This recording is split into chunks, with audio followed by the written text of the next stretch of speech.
Morning. నేను రవిశంకర్ వెళ్ళ సమకాలీన అంశాలు, తెలుగు రాష్ట్రాల రాజకీయాలు, జాతీయ అంతర్జాతీయ పరిణామాలపై సమగ్ర విశ్లేషణ అందించే నమస్తే నాగేశ్వర్ కార్యక్రమానికి స్వాగతం. ప్రొఫెసర్ కె నాగేశ్వర్ గారు మనతో ఉన్నారు. నమస్తే నాగేశ్వర్ గారు. కాజా బ్లాక్లో వేదాంతకు గ్రీన్ సిగ్నల్ వచ్చింది. కృష్ణా జిల్లాలో చమురు అలాగే సహజ వాయువు నిక్షేపాల వెలికితీతకు కేంద్రం అనుమతి తెలిపింది. సార్, దీని మీద అభ్యంతరాలు వ్యక్తమవుతూ ఉన్నాయి అండ్ చాలా విమర్శలు వస్తూ ఉన్నాయి. వేదాంతకు గ్రీన్ సిగ్నల్ ఇవ్వడం పట్ల అసలు వివాదం ఏంటి సార్? ఇప్పుడు వేదాంత అనేది ఒక కార్పొరేట్ కంపెనీ. ఓఎన్జీసీ కృష్ణా జిల్లాలోని గూడూరు, మచిలీపట్నం, మీకు పామర్రు ఈ ప్లేసెస్లో తవ్వకాలు చేసి కొన్న చమురు, సహజ వాయువు నిక్షేపాలను కనుగొన్నది. సో కృష్ణా జిల్లాలోని ఈ ప్లేసెస్లో మీకు గూడూరు, మచిలీపట్నం, పామరు, ఇంకో ప్లేస్ కూడా ఉంది. సో ఈ 4 ప్లేసెస్లో మీకు ఆంధ్రజ్యోతి వచ్చిన కథనంలో కూడా ఉంది ఆ ప్లేస్ కూడా. సో ఈ ప్లేసెస్లో ఈ ఓఎన్జీసీ వదిలి వేసిన ఆంధ్రజ్యోతిలో ఉంది. వదిలేయలే, వెలికి అన్వేషించింది. అది వదిలేస్తే వేదాంత కేరికలు వస్తుంది గ్యాస్ ఆయిల్ అందుకెళ్ళి. ఇక్కడ ఓఎన్జీసీ చాతకాక వదిలేసిందా? ఓఎన్జీసీ వదిలేసే స్థాయి కంపెనీ కాదు కదా. భారతదేశంలోనే ప్రీమియర్ కంపెనీ. రష్యాలోని సకాలిన్ చమురు క్షేత్రంలో కూడా పెట్టుబడి పెట్టిన కంపెనీ అది. రష్యాలో ఓఎన్జీసీ విదేశ్ లిమిటెడ్ అనేది రష్యాలోని సకాలిన్ చమురు క్షేత్రంలో పెట్టుబడి పెట్టింది. నీకు వియత్నాంలో, సూడాన్లో, ఇలా ప్రపంచంలోనే అనేక దేశాలలో పెట్టుబడులు పెట్టి ఆయిల్ ఎక్స్ప్లోరేషన్ ప్రొడక్షన్లో అనుభవం ఉన్న ఓఎన్జీసీ వదిలేయడం ఏంటి అనేది నా క్వశ్చన్. అది ఓఎన్జీసీకి దొరకకపోతే, తీయలేకపోతే వేదాంత ఎక్కడికి వెళ్ళి తీస్తుంది అనేది క్వశ్చన్. మరి అందువల్ల వదిలేసిన అనడం వల్ల ఆ వ్యతిరేకత రాకుండా జాగ్రత్త పడచ్చు. కానీ మీరు అది ఓఎన్జీసీ అన్వేషించి గుర్తించినటువంటి బ్లాక్ అది. సో ఈ బ్లాక్లో మీకు 114.9 స్క్వేర్ కిలోమీటర్స్, నియర్లీ 115 స్క్వేర్ కిలోమీటర్స్లో ఈ బ్లాక్ ఉంటుంది. అంటే ఆన్ షోర్ అంటారు. ఇప్పుడు మనకు కేజీ బేసిన్ ఏమో of sure, Krishna Godavari basin. ఇదేమో ఆన్ షోర్. ఇందులో 650 crore ఇన్వెస్ట్మెంట్తో 30,000 barrels ఆఫ్ ఆయిల్, 30,000 బ్యారెళ్ళు, అలాగే 30 million cubic feet MSFT gas ఉత్పత్తికి ఇది కాంట్రాక్ట్. సో ఈ కంపెనీ కేంద్ర ప్రభుత్వం అనుమతులు ఇచ్చింది. రాష్ట్ర ప్రభుత్వం కూడా భూమి అప్పగిస్తోంది. కేంద్ర రాష్ట్ర ప్రభుత్వాలు డబుల్ ఇంజన్ సర్కార్ వేదాంతకు కంప్లీట్గా హ్యాండ్ ఓవర్ చేస్తున్నాయి. సో ఇక్కడ ఫండమెంటల్ క్వశ్చన్ ఏంటి అంటే, ఓఎన్జీసీ గుర్తించి అన్వేషించే ఖర్చంతా ఓఎన్జీసీ పెట్టుకుంటుంది, కష్టమంతా ఓఎన్జీసీ పెట్టుకుంటుంది. అక్కడ ఏమీ ఆయిల్ గ్యాస్ దొరకకపోతే నష్టమంతా ఓఎన్జీసీ భరిస్తుంది. మంచిగా గుర్తించి ఇక ప్రొడక్షన్కి స్కోప్ ఉన్నప్పుడు వేదాంత కార్పొరేట్ కంపెనీకి ఇది ఏ రకంగా న్యాయం? పోనీ వేదాంతను గుర్తించమని ఎవడొద్దన్నాడు? సో అంటే privatization of profits, nationalization of losses. ఇది అంటే లాభాల ప్రైవేటీకరణ, నష్టాల జాతీయకరణ కాదా? అన్ఫార్చునేట్లీ టీడీపీ, జనసేన కూటమిలోనే ఉన్నాయి కనుక they are part of the game. YSR Congress కూడా దీనిపైన మాట్లాడినట్లేదు. నిన్న కూడా జగన్, నేను చూడలేదు కానీ, సో ఇక్కడ మీడియాలో వచ్చినట్లేదు కదా. నిన్న మాట్లాడారా జగన్? లేదనుకుంటా సార్. అదే ఒక్కసారి వెరిఫై చేయండి. బట్ ఏదైనా వైఎస్ఆర్ కాంగ్రెస్ పార్టీ కూడా దీనిపైన పెద్దగా విమర్శలు కూడా చేయడం లేదు. సో అందువల్ల మీకు ఈ వేదాంతకు ఓఎన్జీసీ గుర్తించి అన్వేషించి ఐడెంటిఫై చేసిన వాటిని ఎందుకని వేదాంతకి ఇవ్వాలి? ఈ ఓఎన్జీసీ ఇన్ఎఫిషియెంట్ కంపెనీ. ఈ ఓఎన్జీసీ ఇది ఇన్ఎఫిషియెంట్ కంపెనీ. ప్రపంచంలో రష్యా ఆయిల్ అండ్ ఎక్స్ప్లోరేషన్లో చాలా పేరుగాంచిన దేశము. భారతదేశంలో కూడా ఆయిల్ అండ్ గ్యాస్ ఎక్స్ప్లోరేషన్ మీకు with the support of the Soviet union, ఆనాటి సోవియట్ సహకారంతో మొదలు పెట్టాం.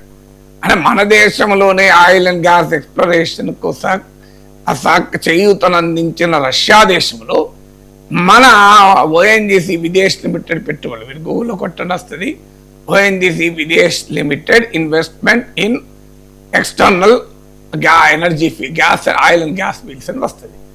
సో మరి ఓఎన్జీసీకి ఇవ్వకుండా వేదాంత చెప్పడం ఏంటి అంటే ఇది privatization of profits, nationalization of losses కాదా? ఇక రెండవది, వేదాంత మీద మామూలు విమర్శలు లేవు. మీరు ఒక్కసారి కాంట్రవర్సీస్ ఓవర్ వేదాంత అని కొట్టండి, గూగుల్ వస్తుంది. ఏంటి కాంట్రవర్సీ? ఫస్ట్ది మీకు వైస్రాయ్ రీసెర్చ్ అని, ఇది US research firm. Financial sustainability లేదు ఈ ప్రాజెక్టుకు, భారీ ఎత్తున అప్పులు చేసింది, క్రెడిటర్ అప్పులు ఇచ్చిన వారికి నష్టం కలిగించేటువంటి ఆర్థిక కార్యకలాపాలకు పాల్పడుతోంది అని మీరు ది హిందూలో వచ్చిన కథనం చూడండి, వైస్రాయ్ రీసెర్చ్ వాళ్ళ కథనం. రెండవది, ఇది భయంకరమైన హ్యూమన్ రైట్స్ వయలేషను. అసలు పర్యావరణ నిబంధనల్ని కంప్లీట్గా పట్టించుకోరు, పర్యావరణ నిబంధనలు గాలి కదిలేస్తారు. ఇది వన్ ద వర్స్ట్ చరిత్ర ఉంది. ఇది కూడా మీరు చూడండి, మీకు గూగుల్లో దొరుకుతుంది.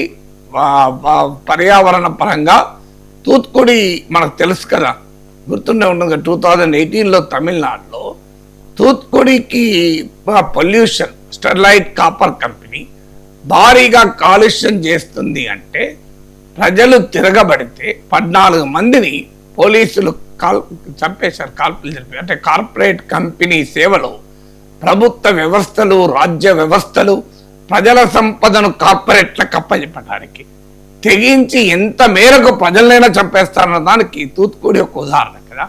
సో తూత్కుడి లాంటి చరిత్ర కలిగిన, రక్త హస్తాల చరిత్ర కలిగినటువంటి మీకు ఒక కంపెనీకి వివాదాలు, పర్యావరణ పరంగా ఆందోళనలు ప్రజలు వ్యక్తం చేస్తున్నా దాన్ని అప్పచెప్పేస్తున్నారు.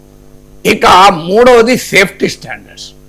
మీకు ఛత్తీస్గఢ్లో మీకు ఓ చిమ్నీ పేలి 3 మంది డజన్లకు చనిపోయారు. So very very pure safety. మీరు గూగుల్లో కొట్టడం వస్తుంది, మనీ కంట్రోల్ లీడింగ్ వెబ్సైట్లో వచ్చింది. సో మీకు మీడియా అంతటా ఉంటుంది. మీకు Vedanta is known for its very poor safety conditions, human rights violation, completely environmental regulation పట్టించుకోదు. మీకు ఒరిస్సాలో ఫ్లై యాష్, సో పెద్ద ఎత్తున అన్ట్రీటెడ్, ఇంప్రాపర్లీ ట్రీటెడ్ ఎఫ్లుయెన్స్ వదిలేస్తే వ్యర్థ పదార్థాలు విమర్శలు ఉన్నాయి. ఒరిస్సాలో డాంగ్రియా కోండ్ అనే ట్రైబల్ కమ్యూనిటీ ఈ కంపెనీకి వ్యతిరేకంగా పెద్ద ఆందోళన కూడా జరిపింది. ఇంత వివాదాస్పదమైన చరిత్ర కలిగిన మానవ హక్కుల పట్ల గౌరవం లేదు, ఆర్థిక జవాబుదారీతనం లేదు, పర్యావరణ పరంగా పూర్ ట్రాక్ రికార్డు, మీకు కనీసం ప్రజల సేఫ్టీ, కార్మికుల సేఫ్టీకి పట్టించుకోరు. ఒక్కటి కాదు కదా, ఇన్ని రకాల వివాదాలున్న కంపెనీకి దేశం గర్వించదగ్గ ఓఎన్జీసీ కనుగొన్నటువంటి, ఐడెంటిఫై చేసినటువంటి ఎనర్జీ ఫీల్డ్స్ను ఎందుకు అప్పచెప్పాలి? ఈ ప్రశ్నకు ఆన్సర్ చెప్పాలి. పోనీ మీరు ప్రైవేట్ వారికి ఇవ్వాలనుకుంటే ఈ వేరే కంపెనీలు లేవా?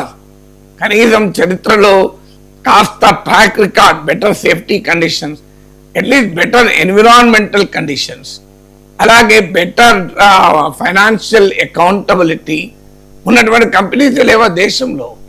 పోనీ ఇక ఇస్తే మరి ప్రజలకేమైనా లాభమా? 100 మంది 650 కోట్ల పెట్టుబడి పెట్టినందుకు 100 మందికి ఉద్యోగాలు దొరకచ్చు. కానీ మనందరికీ తెలుసు ఓఎన్జీసీలో ఉండే శాలరీస్కి ఇక్కడ శాలరీస్ ఇస్తాను. పోనీ ఇంకొక పాయింట్ కూడా చెప్తాను. పోనీ వీళ్ళు నిజంగా ఇవాళ ఆయిల్ అండ్ గ్యాస్ కొరత ఎదుర్కొంటున్నాం. ఏం జరిగింది? మన కృష్ణా గోదావరి బేసిన్లో ఆయిల్ అండ్ గ్యాస్ను రిలయన్స్ కంపెనీ మీకు ప్రొడక్షన్ చేస్తుంది. ఆ కంపెనీ ఏం చేసింది? పక్కనున్న ఓఎన్జీసీ బావిలోకి వెళ్ళి కూడా దొంగిలించింది. మీరు గూగుల్ కొట్టండి వస్తుంది, Reliance theft of neighbouring ONGC wells అని. అది కాక మీకు రిలయన్స్ కంపెనీ మన ఆంధ్రప్రదేశ్ నుంచి ఆయిల్ గ్యాస్ను తరలిస్తుంది, కానీ ఆంధ్రప్రదేశ్కు మాత్రం వాటా ఉండదు. ఇది మీకు రాయల్టీ అంటారు. ఆఫ్ షోర్ కదా మేము రాయల్టీ ఇవ్వము అంటారు. మీకు ఫైనాన్స్ కమిషన్ రికమెండేషన్ ఉంది, ఆంధ్రప్రదేశ్కు రాయల్టీ ఇవ్వాలి. ప్రాఫిట్ గ్యాస్ అంటారు, అంటే కేంద్ర ప్రభుత్వానికి ఇందులో వాటా రూపంలో ప్రాఫిట్ ఆయిల్, ప్రాఫిట్ గ్యాస్ ఇస్తారు. ఆ ప్రాఫిట్ గ్యాస్ లో కనీసం 50% రాష్ట్రానికి రావాలి అని ఫైనాన్స్ కమిషన్ రికమెండేషన్. దీన్ని ఉమ్మడి ఆంధ్రప్రదేశ్ రాష్ట్ర శాసన మండలిలో ఏకగ్రీవ తీర్మానం చేసి ఆమోదించాం. నేను అప్పుడు ఎమ్మెల్సీ, ఆ తీర్మానాన్ని కూడా నేనే రాశాను, ఎందుకంటే మేమే ప్రతిపాదించాం. దీన్ని అధికారికంగా తీర్మానంగా చేసి మనం కేంద్రానికి పంపించుదాము, ఆంధ్రప్రదేశ్కు వాటా రావాలి ప్రాఫిట్ గ్యాస్లో అని నేను రైజ్ చేస్తే అప్పుడు రోషయ్య గారు ఆర్థిక మంత్రి, రాజశేఖర రెడ్డి గారు దాని ముఖ్యమంత్రి. సో తెలుగుదేశం నాయకులు కూడా అంగీకరించారు, దాని వీరభద్రరావు గారు, వీళ్ళు ప్రతిపక్ష నేత గుర్తున్నంత వరకు. సో మేము అందరము వేస్తే అందరూ కలిసి ఏమన్నా అంటే ప్రభుత్వము, ప్రధాన ప్రతిపక్ష నేత కలిసి అందరికీ ఏకాభిప్రాయం ఉంది కనుక, ఈ సబ్జెక్టు పైన అవగాహన ప్రొఫెసర్ నాగేశ్వర్కి ఉంది కనుక ఆయననే డ్రాఫ్ట్ చేయమందామంటే నేనే డ్రాఫ్ట్ చేశాను. సో దానికి కాస్త అటు ఇటు కొద్దిగా పదాలు మాత్రమే మార్చి ఏకంగా తీర్మానం చేశారు. మరి ఇప్పుడు కూటమి ప్రభుత్వం దేశంలో, రాష్ట్రంలో డబుల్ ఇంజన్ సర్కారే కదా, మరి ఆంధ్రప్రదేశ్కు రావాల్సిన ప్రాఫిట్ గ్యాస్ ఎందుకు రాదు? ఒకవేళ ఆంధ్రప్రదేశ్కు రావాల్సిన 50% ప్రాఫిట్ గ్యాస్ వస్తే కొన్ని లక్షల కోట్ల పెట్టుబడులు వస్తాయి. ఇప్పుడు చంద్రబాబు నాయుడు ప్రభుత్వ విధానమే పెట్టుబడులు ఆకర్షించింది కదా. మీకు గ్యాస్ ఉంటే ఎన్ని రకాల ఇండస్ట్రీస్ వస్తాయి, మీకు గ్యాస్ ఆధారిత పరిశ్రమలు చాలా వస్తాయి. మీకు కాకినాడ ఆ ప్రాంతం మొత్తం డెవలప్ అవుతుంది. పోనీయండి, మీరు ప్రాఫిట్ గ్యాస్ ఇవ్వకండి. ప్రాఫిట్ గ్యాస్ అంటే రాయల్టీ, కనీసం ప్రియారిటీ అలొకేషన్ ఇవ్వండి. సో ప్రాఫిట్ గ్యాస్లో పోనీ విత్ ఆన్ పేమెంట్ ఇవ్వండి, అప్పుడు ఆంధ్రప్రదేశ్కు కేటాయింపులు వస్తాయి కదా. ఇప్పుడు గుజరాత్కు చెందిన పెట్రోలియం కార్పొరేషన్ మోడీ ప్రభుత్వం ఉండగా ప్రభుత్వ రంగ సంస్థ పెట్టి అది అన్వేషణలో పాల్గొని డెవలప్ చేసింది. అప్పుడు మన రాష్ట్ర ప్రభుత్వం ఏమీ చేయాలి? సో ఇది ఏ రకంగా కరెక్ట్ అవుతుంది? అందువల్ల వివాదాస్పదమైన కంపెనీకి ఇవ్వడమే కాదు, రాష్ట్ర ప్రయోజనాలకు ఏం దక్కుతుంది? ఇవాళ చంద్రబాబు ప్రభుత్వాన్ని నేను కోరేది ఏంటంటే, మీరు ఈ వేదాంతకు ఇవ్వడం వల్ల కృష్ణా జిల్లాలోని 115 చదరపు కిలోమీటర్ల ప్రాంతాన్ని మీరు ఈ వేదాంతకు ఇవ్వడం వల్ల ఆంధ్రప్రదేశ్ ప్రజలకు కలుగుతున్న లాభం ఏంటి? పర్యావరణ కాలుష్య సమస్యలు మీకు తూత్కుడిలోగా, ఒరిస్సాలో లాగా రాదన్న గ్యారంటీ ఎవరివ్వాలి? అప్పుడు ప్రజల జీవితం దుర్భరం కాదా? దీనికి ఆందోళన ఉండాలి కదా. అంటే అప్పుడు ప్రజలు కనుక తిరగబడితే తూత్కుడిలాగా మరి ఘటనలు జరిగే ప్రమాదం ఉంటుంది కదా. అది ముందుగానే జాగ్రత్త పడడం మంచిది కదా. ఇక మీకు రిలయన్స్ కంపెనీ ఉంది. రిలయన్స్ కంపెనీ భారతదేశంలో అమ్ముకోదు, అది ఇక్కడ ప్రొడక్షన్ చేసి ప్రపంచంలో అమ్ముకుంటుంది. అంటే మన దేశ సహజ సంపద మన దేశ ప్రజల అవసరాలకు కాకుండా ఇది ప్రపంచంలో ఎగుమతులు చేసి అడ్డగోలుగా సంపాదిస్తారు. మీకు ట్రంప్ చెప్పాడు అదే కదా, అడ్డగోలుగా సంపాదిస్తున్నారు వీళ్ళు. అది ఇండియా అని అన్నాడు, కానీ ఇండియాకు సంపాదించలే, రిలయన్స్ సంపాదించింది. ఇండియా పబ్లిక్ సెక్టర్ కంపెనీస్ కూడా చీప్ రష్యన్ ఆయిల్ కొన్నవి, కానీ ఆ చీప్ రష్యన్ ఆయిల్ ప్రజలకు ఇచ్చింది, కానీ రిలయన్స్ ప్రజలకు ఇవ్వలేదు. మీరు జస్ట్ గూగుల్లో సెర్చ్ చేయండి, రిలయన్స్ డొమెస్టిక్ మార్కెట్, రిలయన్స్ ప్రొడక్షన్లో డొమెస్టిక్ మార్కెట్ ఎంత, ఎక్స్పోర్ట్స్ ఎంత చూస్తే మీకే అర్థమవుతుంది. అంటే రష్యా నుంచి చీప్ ఆయిల్ కొనడం వల్ల భారతదేశమేమో, భారత ప్రజలేమో ఆంక్షలు అనుభవించారు. రిలయన్స్ లాంటి ప్రైవేట్ కంపెనీలేమో భారీగా లాభాలు పొందాయి. ఎందుకంటే వాళ్ళు చౌకగా రష్యా నుంచి ఆయిల్ కొని దాన్ని హాయిగా హయ్యర్ కాస్ట్కు యూరోప్కు ఇతర చోట పెట్రోలియం ప్రొడక్ట్స్గా రిఫైన్ చేసి అమ్మారు. అంటే ఇవాళ వేదాంత కృష్ణా జిల్లాలో ప్రొడ్యూస్ చేసే ఆయిల్, గ్యాస్ ఆంధ్రప్రదేశ్ ప్రజలకు దొరుకుతుందా? మొత్తం ఆంధ్రప్రదేశ్ ప్రజలకు ఇవ్వమని అనను, ఎక్కడ కూడా అలా ఉండదు. సహజ వనరులు దేశంలో అందరి ప్రజలకు అందాలి, దాంట్లో ఏం డిస్ప్యూట్ లేదు. కానీ అట్లీస్ట్ ఆంధ్రప్రదేశ్ పర్యావరణానికి నష్టం జరుగుతోంది, ఆంధ్రప్రదేశ్ ప్రజలు ఆ భారాన్ని మోస్తున్నారు కనుక ఆంధ్రప్రదేశ్కి ఏదైనా ప్రత్యేకత కేటాయింపులు ఉండాలి. ఇది న్యాయం కాదా అని అడుగుతున్నాను. సో ఈ ఫండమెంటల్ క్వశ్చన్స్కి ఆన్సర్ లేకుండా మేము వేదాంత కంపెనీకి ఇచ్చేస్తాం ఆంధ్రప్రదేశ్ సంపద అంటే ఈ విలువైన ప్రజల సంపద ప్రైవేట్ కంపెనీలకు దారాదత్తం చేస్తే ప్రజలకు వచ్చేటువంటి ప్రయోజనం ఏంటో చెప్పాలి. అయితే మీరు ప్రైవేట్ కంపెనీలకి, నేనేం ప్రైవేట్ కంపెనీలకు ఇవ్వద్దని అనలేదు. ప్రైవేట్ కంపెనీ ఇచ్చేది నేను I'm not against private companies. Private కంపెనీల్ని పరాన్నజీవులుగా, పారాసైట్స్గా పబ్లిక్ రిసోర్సెస్ను ఎక్స్ప్లాయిట్ చేయడాన్ని నేను వ్యతిరేకిస్తాను. నేను ఎక్కడా మైండ్లెస్ పబ్లిక్ సెక్టార్ సపోర్ట్ అని కాదు. నేను I believe in the private sector. కొన్ని పనులు ప్రైవేట్ సెక్టార్లో చేస్తేనే బాగుంటాయి, కానీ ప్రైవేట్ అప్రాప్రియేషన్ ఆఫ్ పబ్లిక్ రిసోర్సెస్నే వ్యతిరేకిస్తాను. ఇక్కడ వేదాంతకున్న చరిత్ర రీత్యా సేఫ్టీ కానీ, ఫైనాన్షియల్ స్టెబిలిటీ కానీ, ఎన్విరాన్మెంటల్ స్టాండర్డ్స్ మెయింటైన్ చేయడంలో కానీ ఈ కంపెనీకి ఉన్నటువంటి very very poor track record రీత్యా ఇది ఆంధ్రప్రదేశ్ ప్రజలకు నష్టదాయకంగా ఉండి గుదిబండగా మారచ్చు. దీని చరిత్ర ఒరిస్సా, తమిళనాడు, ఛత్తీస్గఢ్, మీకు దేశమంతటా ఇదే చరిత్ర ఉంది. ఒక్క చోట కాదు. వేదాంత ఎక్కడికి వస్తే అక్కడ ప్రజలు తిరగబడతారు. సో మరి ఇక్కడ ప్రజల మీద ఎందుకు అప్పచెప్తున్నాను? అన్ఫార్చునేట్లీ కాంపిటేటివ్ పాలిటిక్స్ రక్షిస్తే ప్రజల్ని. కాంపిటేటివ్ పాలిటిక్స్ లేవు. మా కేంద్ర ప్రభుత్వ అనుమతి కనుక అందరు ప్రతిపక్షం, అధికార పక్షం మాట్లాడారు. రాష్ట్ర బడా కార్పొరేట్ కంపెనీల సేవలో గనక ప్రధాన రాజకీయ పార్టీలు మాట్లాడవు. సో ప్రధాన మీడియా మాట్లాడదు. ఇప్పుడు ఈ పాయింట్స్ అన్ని ఏ మీడియాలో వచ్చాయి చెప్పండి? ఇవి నిజం కాదా చెప్పండి? మీకు వేదాంత చరిత్ర అంతా నేను చెప్పాను కదా, మరి ఈ చరిత్ర మీడియాల నుంచే చెప్పాను కదా. మన తెలుగు మీడియాలో ఇది హైలైట్ రావాలి కదా, 2 రోజులు అయింది కదా ఈ వార్త వచ్చి. మరి ఎందుకు హైలైట్ అయ్యి వేదాంత వల్ల ఆంధ్రప్రదేశ్ కొరిగేది ఏమిటని చర్చ జరగాలి కదా. అధికార కూటమికి అనుకూల మీడియాలైనా చర్చ జరగకపోయినా ఎక్కడో అనుకూల మీడియాలు జరగాలి, ప్రతిపక్ష మీడియాలు జరగాలి కదా. అప్పుడు నాలాంటి వాళ్ళు మాట్లాడాల్సిందే తప్ప మన మిగతా వాళ్ళు దీనిపైన ఎందుకు ప్రధాన మీడియా స్రవంతి దీన్ని ఎక్స్ప్లోర్ చేయదు? ప్రజలకు వచ్చే లాభ నష్టాలను ఎందుకు చెప్పదు?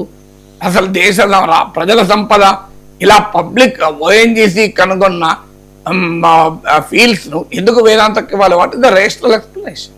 ఒక ఆల్ పార్టీ మీటింగ్ పెట్టండి, అసెంబ్లీలో వివరాలు ఇవ్వండి, ప్రెస్ కాన్ఫరెన్స్ పెట్టి చెప్పండి. ఎందుకంటే పవన్ కళ్యాణ్ పర్యావరణ శాఖ మంత్రి కూడా పర్యావరణ అనుమతులు కేంద్రం ఇచ్చింది. పవన్ కళ్యాణ్ తప్పుపట్టలేము మనం. కేంద్రం ఇచ్చింది. చంద్రబాబు నాయుడు ప్రభుత్వం భూమి హ్యాండ్ ఓవర్ చేసింది, కూటమి ప్రభుత్వం. సో అందువల్ల మనకు చంద్రబాబు నాయుడు, పవన్ కళ్యాణ్లు ప్రత్యక్షంగా కేంద్రం అనుమతులు ఇచ్చినా కూడా పర్యావరణ శాఖ మంత్రిగా పవన్ కళ్యాణ్, ముఖ్యమంత్రిగా చంద్రబాబు నాయుడు దీనివల్ల పర్యావరణపరమైన ఇష్యూస్ రావన్న అష్యూరెన్స్ ప్రజలకు ఇవ్వాలి. ఇది వేదాంత వల్ల మన సంపద మనకు కాకుండా పోతుంది అన్న విమర్శలకు ఆన్సర్ చెప్పాలి కదా. సో ఈ ఆన్సర్ని మేము కోరుతున్నాం అంతే. మీరు ఓఎన్జీసీకి ప్రపంచంలో ఎక్కడెక్కడో పోయి ఆ ఓఎన్జీసీ డెవలప్ చేస్తుంది, ఇక్కడ ఎందుకు డెవలప్ చేయదు అనేది పాయింట్. జగన్ను అరెస్ట్ చేయమని అమిత్ షాను